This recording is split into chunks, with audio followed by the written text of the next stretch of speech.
ওরে তুমি এখন পরের বধূ, আমি হইলাম লাশ। আর কোনোদিন তোমার সাথে হবে না সাক্ষাৎ।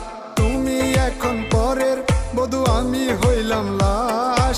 আর কোনোদিন তোমার সাথে হবে না সাক্ষাৎ। তুমি যাবে পরের ঘরে, আমি কবরে। তোমার আমার দেখা হবে ওই হাসরে। সেদিন আমি দুহাত তুলে বলবো খুদারে, এই বেঈমানের কারণে আমার মৃত্যু হয়েছে। তুমি এখন পরের বধূ, আমি হইলাম